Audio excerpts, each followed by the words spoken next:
I'm Melissa Idris and you're watching The Future is Female, the show where we find the extraordinary in every woman. Now I'm here at the Common Ground site in Damansara Heights and I'm joined by Datin Paduka Marina Mahathir. She is a writer, human rights activist. She's particularly passionate about the fight for gender equality and she joins me here today. Of course, she's also the daughter of the Prime Minister, Dr. Mahathir Mohamad. Now, welcome to the show. Thank you for being here. Thank you for inviting me. I'd really like to begin by going through your work in advocacy. I mean, you began, I guess, championing or looking at the HIV and AIDS sector. You headed the Malaysian AIDS Council, I think, for more than a decade, if I'm not mistaken? 12 years for 12 altogether, years, yeah. There you go. And then from there, you went on to focus on issues of gender and religion with the work, working with Sisters in Islam, SIS. Throughout your years of working in advocacy, I'd like to know how you've had to perhaps change the way you approach conveying a message or highlighting certain issues. But if that's had to change at all? Yes, it has had to change, simply because I realized that there are all sorts of different people out there and the messaging needs to be different for different people. So as an example, when I was in the AIDS Council, I used to worry a lot about the women who were getting infected.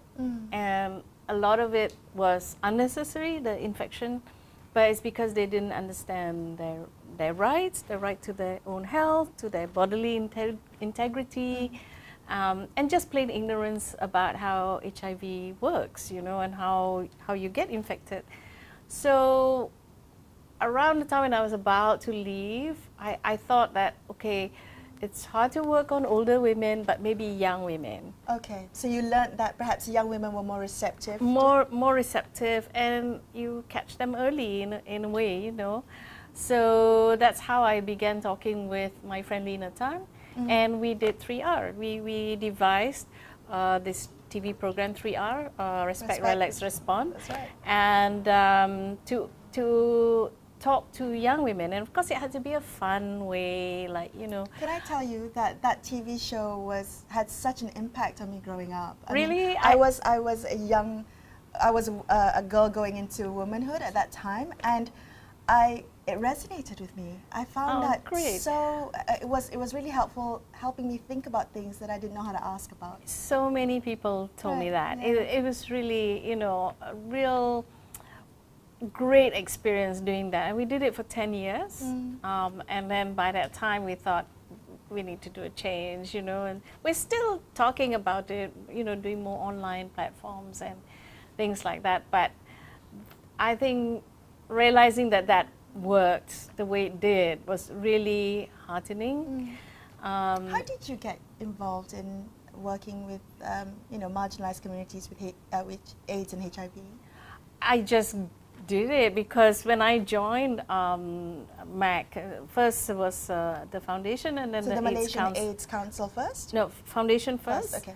Just to raise money, and then the council, which actually does the work. Oh, so it started the fundraising. Yeah, because that's what people thought I could do best, and I thought that was what I could do best. So I hadn't thought about the advocacy part of it at all, and then I realized, you can't raise funds without talking about the issues. People didn't understand, So then it went from there.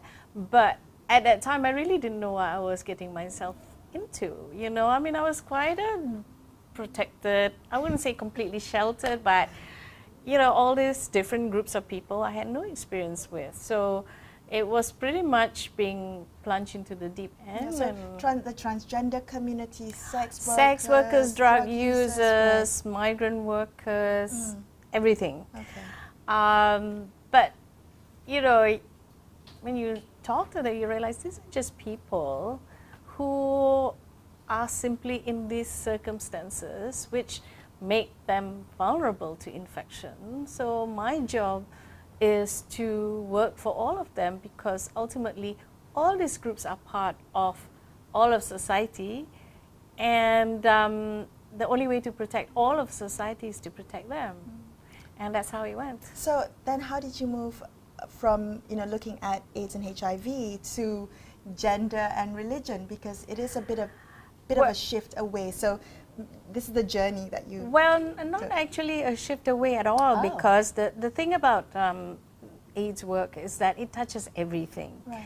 And I found myself that it's beyond talking about doctors or medicine or research on viruses. It was about politics, it was about economics, it was about law, it was human rights definitely, and religion and gender equality. Everything was involved. So it was a very natural extension because I'm female, so the gender issues particularly interested me, and the religion issues particularly interested me also, because I realized that it wasn't religion itself that was the problem. It was interpretations. Right. Interpretations of the religion. Of the religion that either put people at risk or not. Like we used to have wives of drug users who would run back to their mothers and say, please help me, I don't want to get infected. Right. And then the mother would say, oh, but you have to always obey your husband, you have to always comply, and no mother wants their daughter to get infected, actually. Right. But that's what she's been told. But, in our religion, in Islam particularly, and in a lot, the right to life is so important. The right to not harm yourself or harm anyone else is very important. So why don't we emphasize those? Because that's the spirit of it, right? Yeah, exactly. Those are the ethics of it, the values, I guess I always wondered whether that was a question of timing, because, I think you left the Malaysian AIDS Council, is it 2005? So at that time, awareness of AIDS and HIV was a lot more than it was, say, a decade previously. And I wondered whether you had seen a shift in society towards perhaps a more conservative approach to thinking about gender and religion, and therefore moved to working with an organization like Sisters in Islam. I think it kind of ran parallel all the time. And I just felt that one, I had stayed at the council for too long. How does anyone take over if I'm there? Right. And I don't believe in staying in an organization for life, because you tend to, after a while, get really out of touch and irrelevant. Right. So you wanted to do something else. I really wanted to do something else.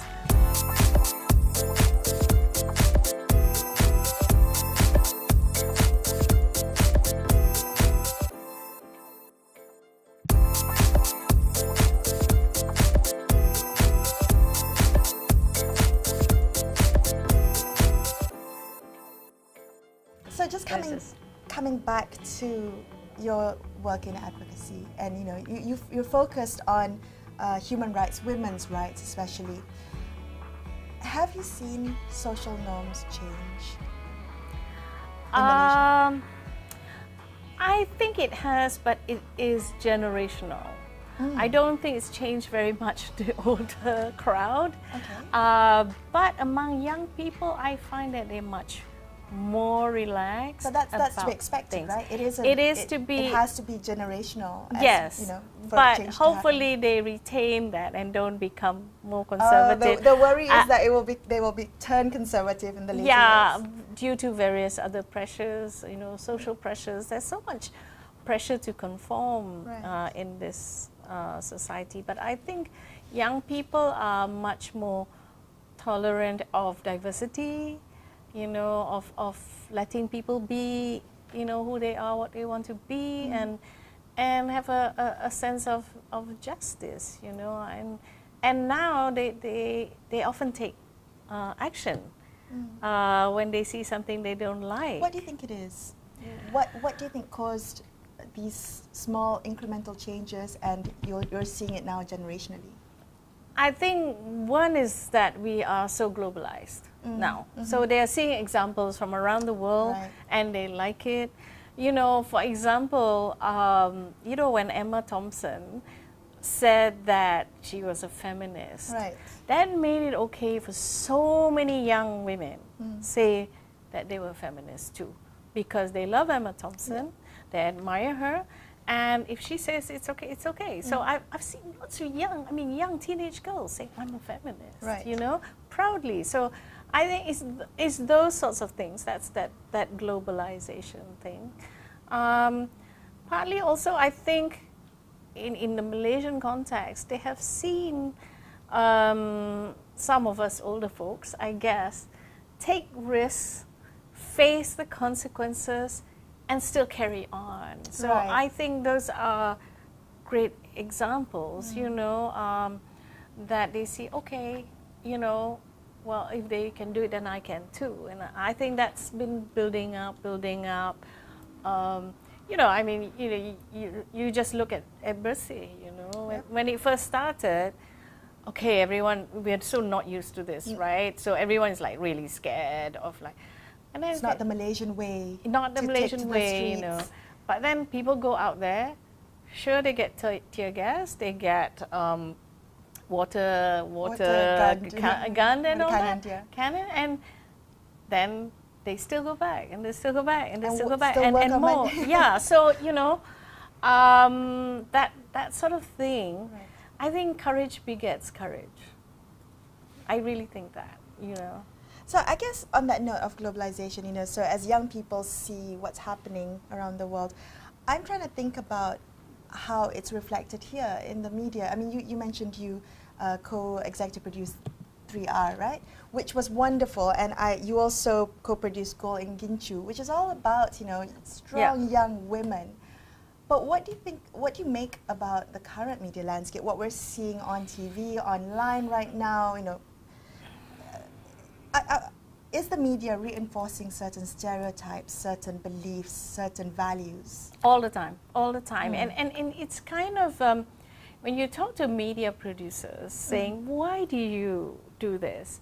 And they say that's what the market wants. Yeah. But I do think that it's also a very patronizing, condescending view of the market. Right. That they only want this very low-level type of stories, movies, whatever, and we'll just keep feeding them the same. Because they always point to the numbers, you know, that sort of movie makes, you know, gazillions, and then the more cerebral, if anyone ever dares to make it, doesn't. Right. I don't know. I think the media has a role to play in educating. Again, it's about story. How do you tell the story? So Goal in Ginchu was wildly popular. Yeah, and then after that, the same company, although I wasn't involved so much, did Istanbul Aku Datang and all that. The protagonist is always female, and she's not a meek, submissive female. She knows what she wants and things like that. Istanbul Aku Datang, for instance, the response we got from young women was that they liked the fact that the guy stood up for the girl. Right. You know, and because it's something they don't see. So, Marina, what do you think is, say, an issue that is about gender equality, about women's rights, that you think is not highlighted enough, not just in the media, but in conversations that we're having as a society? What is that thing that you... Can you put your finger on it? I think it's hard, but I think it all comes back down to, in a way, the issue of violence, you know, violence against women in so many different ways that are sometimes unseen, sometimes, you know, people think that because you can't see it, you don't, it doesn't exist, you know, well, sort of like mental abuse and and things like that. It happens all the time, you know, and legal abuse, I guess, you know, all these women who are spending years going up and down to the courts to get some legal abuse. Yeah, to me, I find, because it is just done to harass and to make life difficult. So using the law. Whereas the guy, you know, the guy's moved on. Sometimes he's gotten married again and had children again, but this poor woman is just trying to get nafkah, for the children, and she's forced to go up and down, up and down. Why do that? There's no reason to do that to another person, except to, it's your own ego. It's just because you can. Right. And that's where gender equality becomes important. When someone does something because they can, simply because they can, it's because they have power over the other person. The other person is regarded as less, and therefore you just do it. Whereas if the other person is more empowered, then there's an equal balance.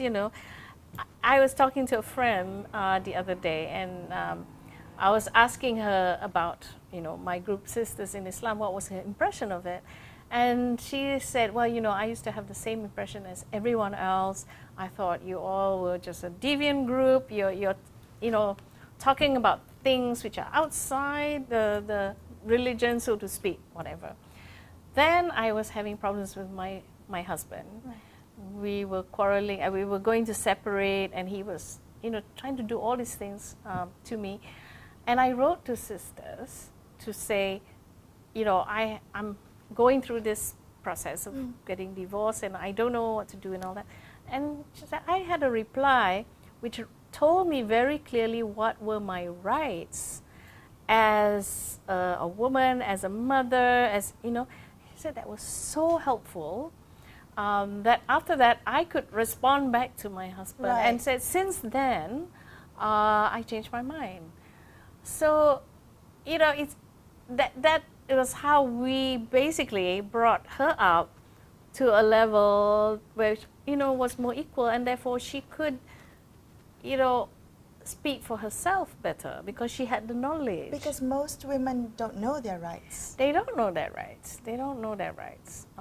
So, we have training programs called Ketahui Hak Anda, just know your rights. Right. Very basic stuff.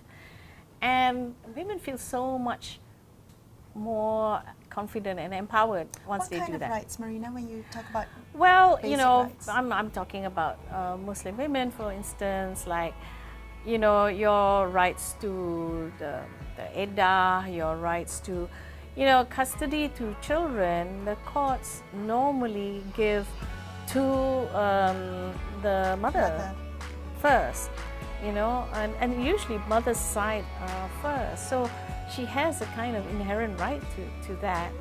And then right to division of matrimonial property, or right to your own property. If you came into the marriage with your own property given by your family, your father, whatever, he can't take that away from you. Okay, so they basic will try. Things like that. Yes. So you should know your rights, is that? Yeah.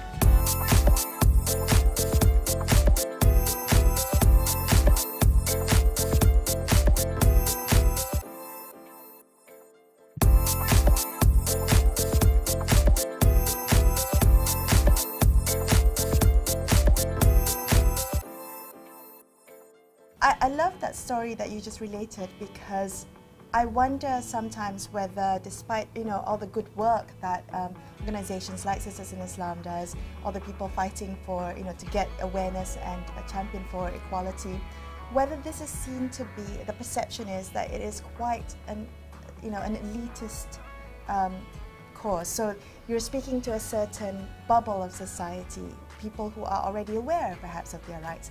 How do you think we can get the conversation to ripple out of these bubbles? Well, in the first place, you'll be surprised at how many people actually don't know their rights, regardless of where their status is in society. So whether we're talking to people who already know their rights, that's completely not true. And in fact, most of our work is with grassroots women. So actually, we probably are neglecting the elite, so to speak. The impression, I think, that we are elitist simply because a lot of our work is seen as being in English. But there's a reason for that. It's because the English media is more receptive and gives us the space. The Malay media does not. They just will not let us in. So it just sounds as if we only speak in English. How do you break that? Break that barrier? Well, I think with the, we started 30 years ago when there was no social media. So having social media helps a lot, because then we can just upload on Facebook and whatever. It does attract a lot of quite vicious comments and things like that. But it also, just because people are not commenting positively doesn't mean they're not reading. So, if you look at anything that we post, there might be a lot of negative comments, but you look at the number of likes, there's also a lot of likes. Okay, so you are reaching people. We are reaching people. We need to do a lot more, I think, on the ground work, but that's a factor of money. Can people get involved if they want to? Oh, absolutely, absolutely. We'd love to have people come, we do talks, we've had forums. We had a big forum on child marriage and things like that. But when we had a forum on child marriage, we had it wasn't child marriage. It was about this anak tak sah taraf, how this, babies born 6 months or less. Wedlock, so to speak. Yeah, after their parents are married, are considered illegitimate. And it causes lifelong problems, right? So we had a forum on that, and we invited a lot of MPs.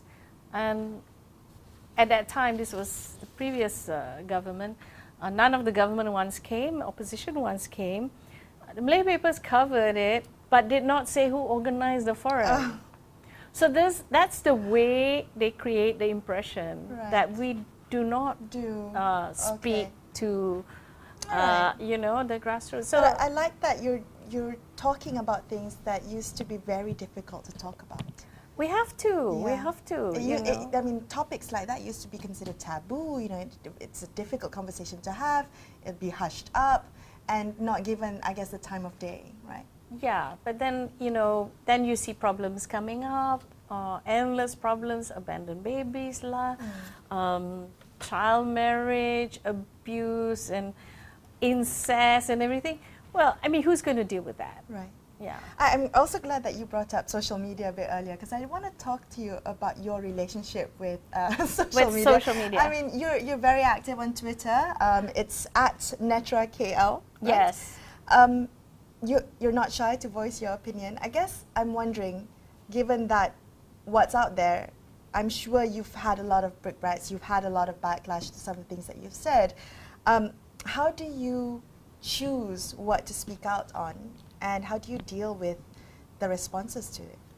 Actually, social media nowadays, I just do Facebook and Twitter, and I don't think compared to some people, I don't think I'm that active on it. I mean, when I first started on Twitter, I'd wake up in the morning and like, oh my God, I've missed 20 tweets, 200 tweets, I didn't read them. But now I'm much more chill about it, and there'll be, days and days where I don't put anything on. So how do you filter? If I see, I mean, a lot of the time I'm retweeting articles, and sometimes with the comments, sometimes not. If I feel that there is something I've read that is quite important to, let a lot of people, to share with a lot of people, then I'll put it on Facebook and on Twitter. Right. So you don't use Twitter as a platform to, as a quick reactionary platform? Not so always. Okay. It depends. Because I get the notifications, so I can see what other people are talking about. So when I see that, I thought, okay, then I might go in and react. Have you ever been cyberbullied or trolled? Sure. Okay. Sure. But I don't pay too much attention to that. If people are really nasty, I mean, I'm not interested in people who aren't interested in engaging properly. I don't mind a different view as long as they're willing to engage. Do you think it's possible to change someone's mind? Yes, I think it is. I think it is. but unless they are paid to never change their minds. Okay, You that's know? a whole different ballgame. That's different. I mean, I don't deal with trolls, and if trolls are really bad, I block them, because what do? They just come in to spoil the space. Right. So It's they might pollution. it is Polluting the pollution. information. Exactly, and it's very toxic, and all it does is scare off people who genuinely want to engage, you know. So you know, after a long time, I decided, okay, enough is enough, and I'll block quite a lot of people. Yeah, but you know, I have a life outside social media. I have to do very mundane things, like, you know, deal with my children, Exactly. or my household, but, you know, pay the bills, and I don't feel obliged to put my entire life on social media. Women are multitasking all the time. Absolutely, absolutely, yeah. Thank you so much for speaking with me. It's been really a lovely conversation. You're Thank very you. welcome. Thank you for having me. That was my conversation with Datin Paduka Marina Mahathir. Now, I will be back next week on The Future is Female. But to take you till then, here are some words of wisdom for you.